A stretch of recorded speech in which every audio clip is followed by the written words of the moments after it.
네, 안녕하십니까. 명인들복귀 김동일입니다.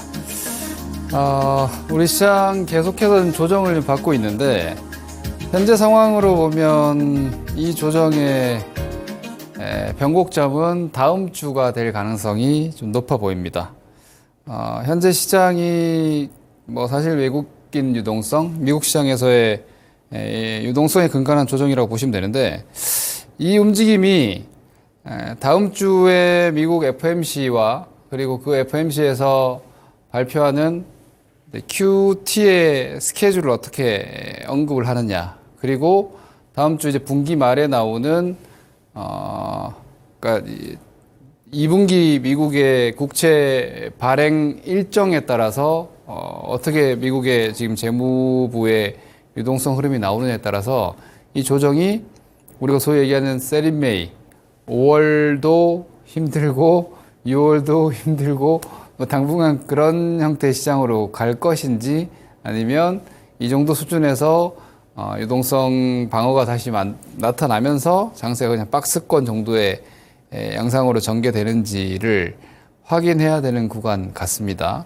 전체적으로는 이렇게 제가 일단 먼저 두 가지식으로 결론부터 말씀을 드렸는데, 조정장입니다. 그러니까 장세 자체가 이번 4월 들어서 완전히 박스권 조정으로 진입이 돼 있고, 제가 계속 보여드리고 있는 시장의 채널 흐름을 보시면은 이게 우상향 중이지만 거의 옆으로 누워 있는 양상이라서 약간 우상향 박스 이런 정도로 볼 수 있겠죠.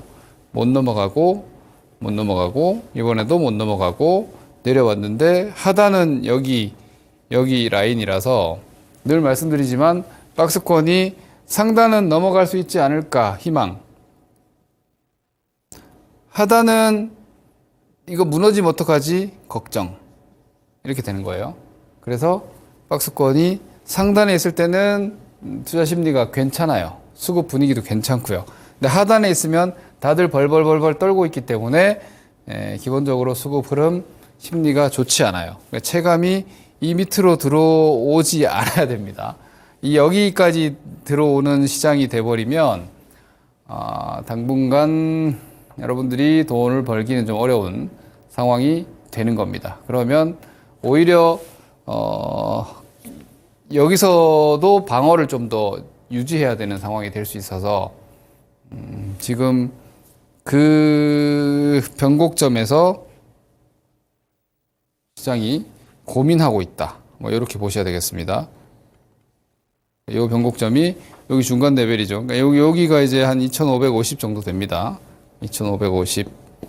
이 정도 라인까지는 그냥 박스권 상단권역에서의 등락 변동이 될 수 있고, 여기 밑으로까지 내려온다 그러면 사실 한 2,350 정도까지 최대로 열리는 거고, 여기는 아주 피곤합니다. 여기로 들어오면.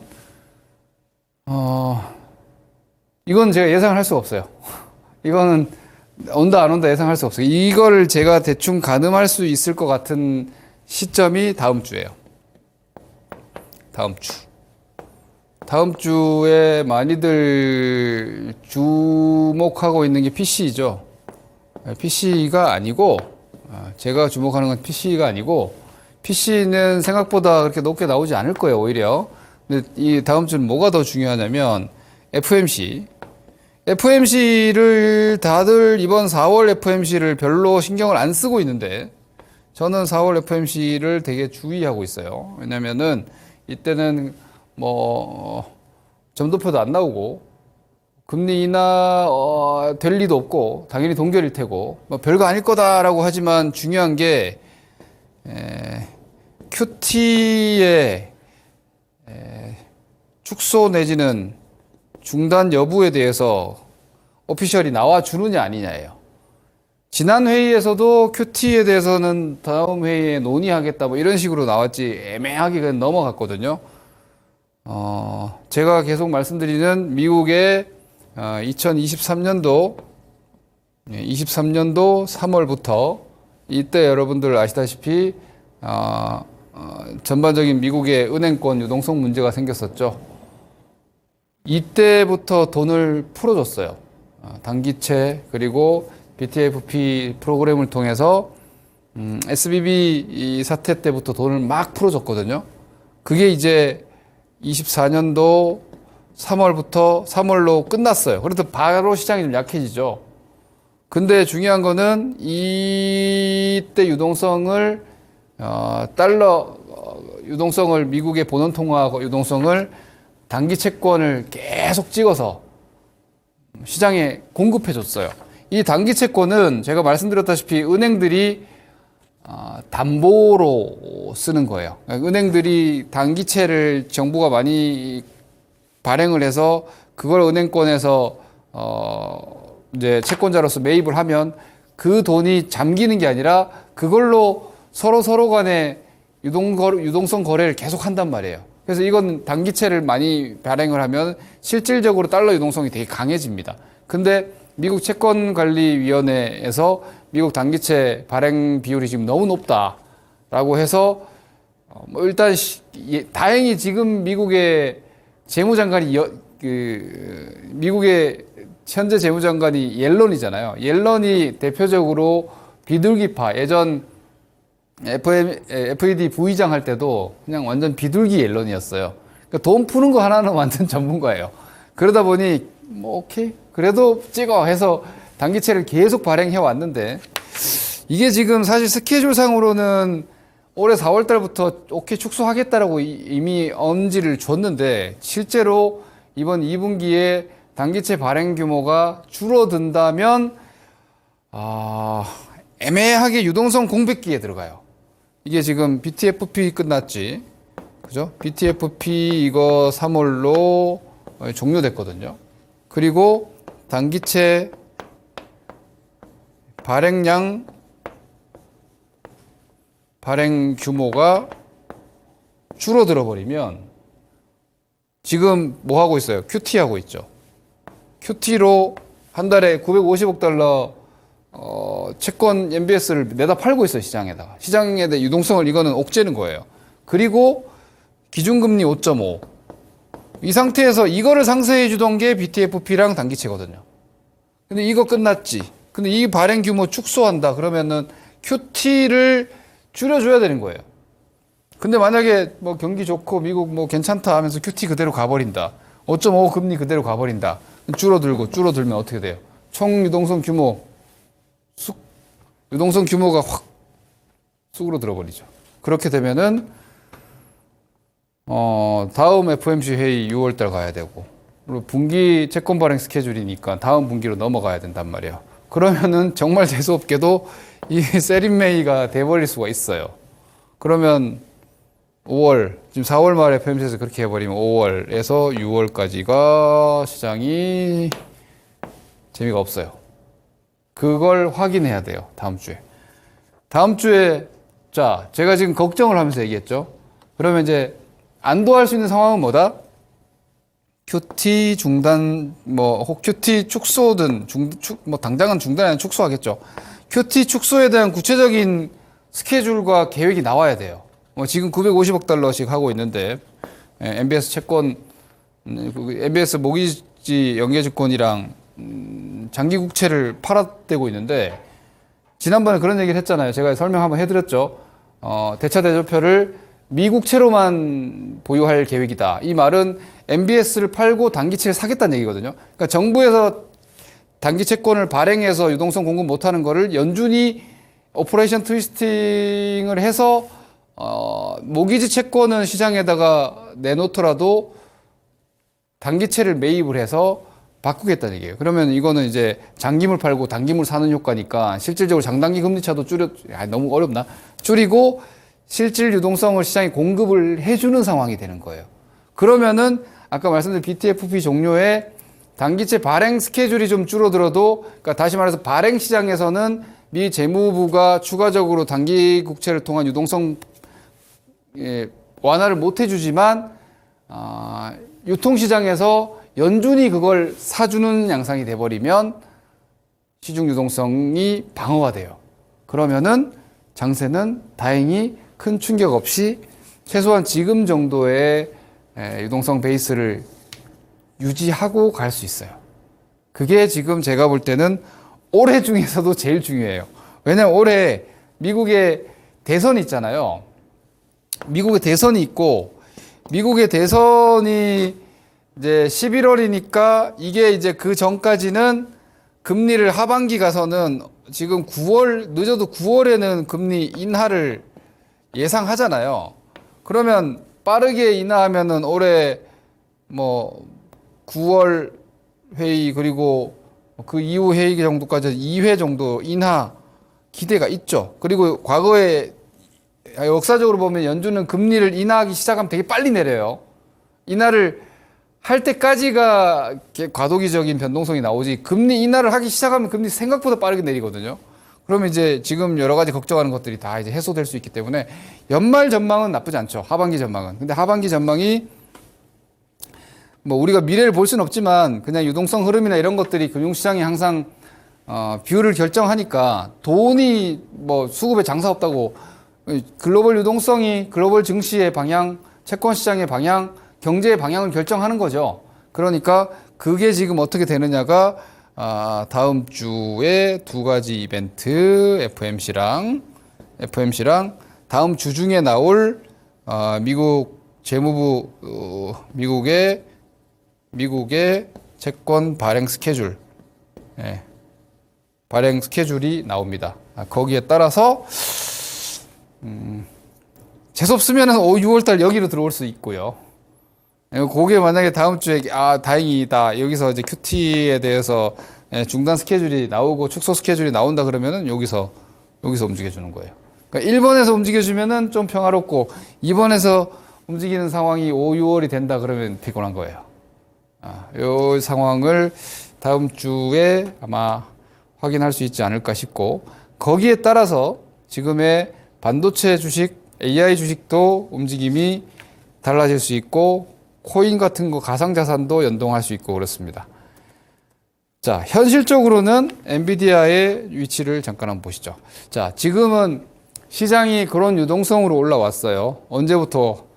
작년 3월 달부터 올라왔는데, 공교롭게도 엔비디아가 날아가기 시작한 게 작년 5월 달이죠. 여기서 SBB 있었고, 이때 BTFP 막 풀어서 이제 주식시장에 유동성 막 공급해주기 시작했어요. 여기서부터 엔비디아가 시작해서 딱 1년 됐어요. 엔비디아발 AI 시세, 이때 이제 챗 GPT와 연동한 이런 움직임이 시작돼서 1년 딱 됐는데, 그동안 보면은 여기서 큰 폭으로 한번 올라왔고, 그죠? 여기 기간 조정 좀 줬고, 그리고 이렇게 올라와서 여기죠. 하나가 더 나올 수 있어요. 이론적으로 보면은. 이거 1, 2, 3, 4, 5까지 하면은 하나가 더 연말에 하나가 더 나올 수도 있는 거예요. 그런데 지금 현재로서는 일단 여기 라인이 깨졌죠. 그죠? 전 세계 주도주. 엔비디아는 전 세계 주도주예요, 지금. 그 엔비디아가 하락 추세 전환이 아니에요. 그러니까 상승 추세, 완전하게 강력하게 이어나가던 랠리가 일단은 종료된 게 맞죠. 그러다 보니까, 그리고 이 랠리 종류가 그냥 기술적 조정으로 가는 게 아니라 이 조정의 모멘텀이 ASML 그리고 TSMC에서 어떻게 나왔어요? 마이크론은 그래도 괜찮은 전망을 했거든요, 2분기 뷰를. 근데 갑자기 ASML이 장비 수요에 대한 2분기 뷰를 낮춰 잡았어요. 2분기 가이던스를 낮춰 잡았어요. 그러니까 지난 실적은 좋았는데, 주식은 현재와 미래가 더 중요하거든요, 지나간 숫자보다는. TSMC도 마찬가지예요. 지난 실적 괜찮게 나왔죠. 서프라이즈로 나왔는데 얘네들도 2분기를 낮춰 잡았어요. 그리고 오늘 아침에 나온 메타. 메타가 가장 적극적으로 GPU를 사들이고 있고 AI 관련한 진심 어린 투자를 하고 있는 메타가 역시 마찬가지 1분기 서프라이즈 나왔는데 얘네들도 지금 2분기 뷰를 낮춰 잡았어요. 그러다 보니까 지금 시장에서 갑자기 현타가 오는 거죠. AI 하고 올라왔는데, 뭐 AI는 그냥 만병통치라고 생각을 하고 올라왔는데, 이거 제가 이 방송을 통해서는 이 얘기를 안 했던 것 같은데, 저는 어떻게 생각을 하고 있냐면 킬러 컨텐츠가 아직 없어요. 예. 킬러 컨텐츠가 아직 없죠. 그죠? 챗 GPT 같은 경우는 뭐 아시다시피 지금 학생들 레포트 쓰는 용도 내지는 이민자들이 번역을 좀 더 고급스럽게 할 수 있는 용도 이런 것들로 쓰이고 있고 유튜버들이 썸네일 제작하는 용도로 쓰이고 있고 아직까지는 광범위한 일반인들의 어떤 서비스 영역이 아니에요. 그러다 보니 이 AI 서비스는 지금 현재 철저히 B2B 양상이 돼 있고 그 B2B가 실제로 기업들이 서비스를 사용을 하는 게 아니라 이게 이제 캐펙스 설비 투자만 하고 있는 거죠.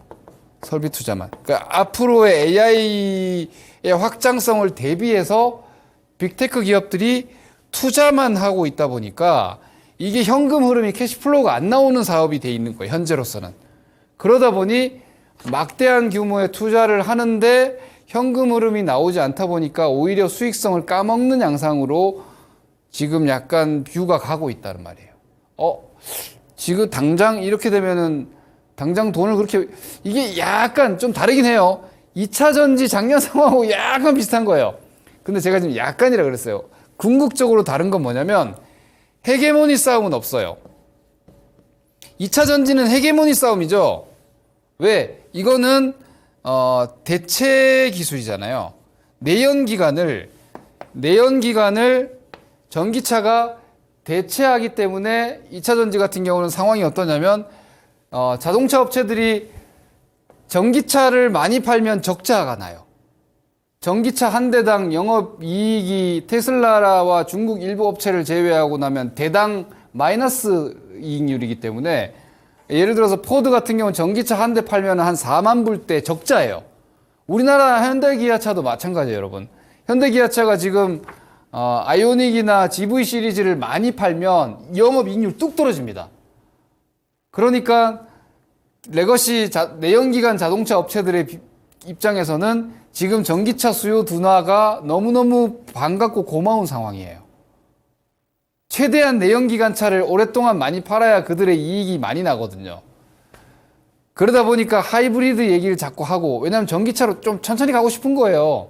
근데 세상이 너무 전기차로 확 가는 것 같으니까 어쩔 수 없이 다 따라는 오다가 다행이다. 금리 올라가고 우리는 전기차 너무 비싸니까 잘 안 팔리네. 오케이, 이때다 그러면서 다시 또 내연기관 막 마케팅하고, 그리고 하이브리드를 도요타가 얘기하고 있는데 하이브리드는 향후에 장기적으로는 데미지를 입을 수밖에 없어요. 결국은 전기차인데, 근데 이게 이제 말씀드린 이 헤게모니 싸움에 걸리면서 속도 둔화와 성장률 둔화가 직접 데미지를 입었죠. 근데 AI는 아직 그런 정도는 아니에요.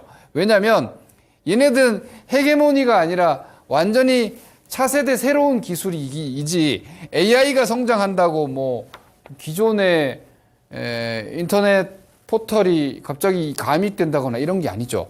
그러니 모두가 손에 손잡고 투자하는 영역이지만 킬러 컨텐츠가 없고 현금 흐름이 당장 나오지 않기 때문에 이건 결국은 코스트, 비용이 되는 측면이잖아요. 그러니까 비용만 쓰고 실질적으로 수익성이 없는 모델에다가 대규모 투자를 해야 되기 때문에 너무 빨리 갈 필요가 없는 거죠.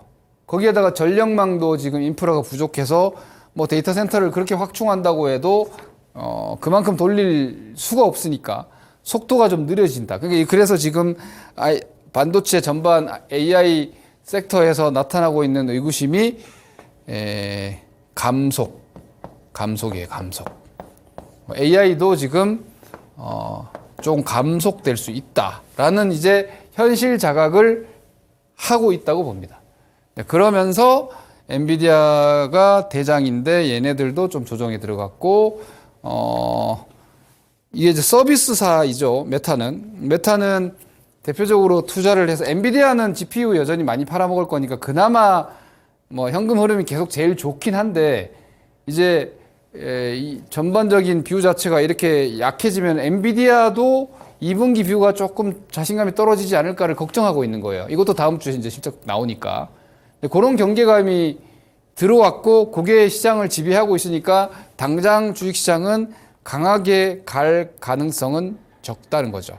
그래서 현재 국면은 조정권에 들어와 있고, 제가 지난주에도 여러분들께 반등이 나왔지만 너무 그렇게 강력한 기대는 하지 마시라. 이미 조정에 들어왔고, 생각보다 그 조정이, 이 조정이 이제 유동성 약화랑 이 AI에 대한 현타가 만난 거예요. AI 감속 우려. 이게 만나면서 생각보다 조정이 단기적으로 깊게 들어왔다고요. 이 상태에서 V턴 해가지고 이렇게는 못 갈 거라고 저는 봅니다. 아주 희박한 가능성이니까. 그러니까 예를 들어서 시장지수 기준으로 보면 여기에 또 전 진짜 이게 밸류업 들어오면은 시장이 진짜 이상하게 엉망돼 버립니다. 이 밸류업이 정부가 시장에 관여하는 형태가 돼 버렸단 말이에요. 그러니까 은행주나 이런 것들이 팍 올라오면서 지수가 약간 렉이 걸려 버렸어요, 여기서.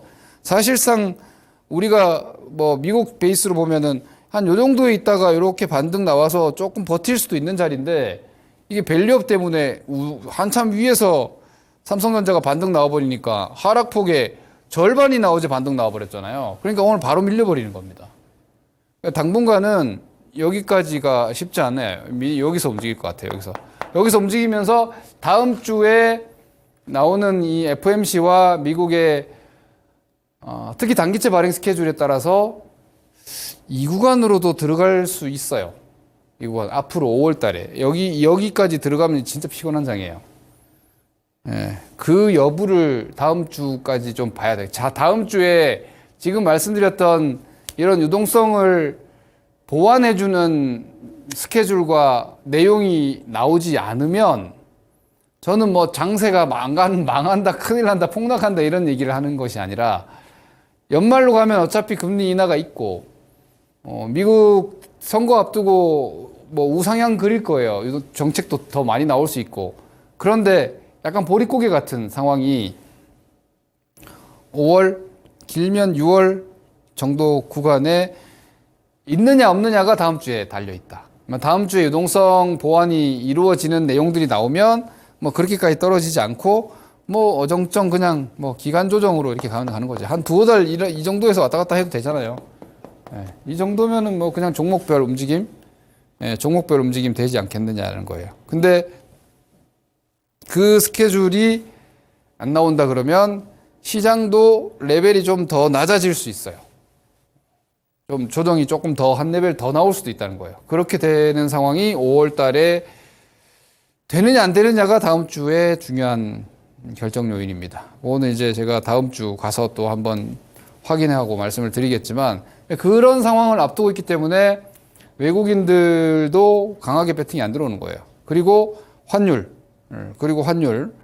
N달러 환율이 이제 BOJ 회의가 있으니까 N 환율에 대해서 일본이 어떻게 이 개입이라도 해주느냐에 따라서 좀 달라질 것 같긴 한데, N 환율이 이렇게 계속해서 엔화 초약세 상황이면 달러가 기본적으로 강세 기조에 있단 말이에요. 외국인들 입장에서는 강하게 들어올 리가 없어요. 우리나라는 지금 외국인들이 안 사주면은 수급이 우리는 애초에 공백 상태예요. 기관들이 뭐 시장 받아 올려주는 상황이 전혀 아니기 때문에 외국인이 들어오지 않으면 시장 자체를 들어 올려주는 주체가 없어요. 이거는 결국은 환율에 달려 있다. 달러가 이렇게 계속 강세를 유지하는 상황이면은 외국인들 입장에서는 안 들어올 거다. 외국인 선물과 현물 계속 파는 상태에서 시장 올라가기 힘들고 대형주 쉽게 못 올라가는 거고, 그럼 투자 심리가 그렇게 강하지 못하기 때문에 대부분의 종목들의 시세와 심리가 약한 상태니까 지속 조정 양상 내지는 조정 장세인 겁니다. 요거 일본의 BOJ 회의에서 환율에 대해서 어떤, 지난번에 환율 한미일 구두 개입했는데도 뭐 얘는 아무런 영향이 없네요. 우리는 그나마 개입하면서 조금 내려왔고 한데, 오늘까지 미국 소득세 납부가 일단 끝나서 이후에 환율이 조금 달러 유동성이 강화되면서 약간 꺾여야 되는데 오늘도 치고 올라가는 거 보니까, 여튼 지금 제가 한 2주, 3주 전부터 증시 주변 매크로 환경 안 좋다, 이럴 때는 못 간다, 약간의 조정 양상이다 이렇게 말씀드리고 있는데 지금도 아직 그 환경이 유지되고 있고 다음 주에 그런 이게 뭐 빅 이슈라고 모르겠어요. 얘기를 잘 안 하지만 저는 이게 지금 주식시장에서는 제일 중요하다고 보거든요. 그 상황이 불확실한 상태에서 과연 누가 시장을 위로 밀어 올리겠느냐, 안 올린다는 거죠. 그러니까 조금 보수적인 포지션을 여전히 유지하시는 게 필요하겠고 종목들도 조금 짧게 끊어치시는 게 필요하고 시장보다 약한 종목들 사는 거 각별히 주의하시고 섣불리 막 낙폭과대 매매 이런 것들 아직 할 자리 아니에요. 시장이 저점인지 아닌지 알 수 없어요, 여기가. 그런 상태니까 뭐 극비관 이런 게 아니라 별 재미가 없는 구간이고 욕심을 많이 내기 어려운 상황이고 고수익이 안 날고 오히려 손실이 날 확률이 좀 더 높으니까 조금 안정적으로 보수적으로 종목 선택할 때는 성장이 뚜렷한 그러니까 시장보다 좋은 종목을 하셔야 돼요. 이럴 때일수록 시장 약하다고 더 많이 떨어진 거 하는 게 아니에요. 선별적으로 매매하면서 짧게 관리하시자. 다음 주까지 보고 다시 한번 큰 뷰 5월 6월 한번 정리해 봅시다. 이상입니다. 참고하시기 바랍니다. 김동현입니다.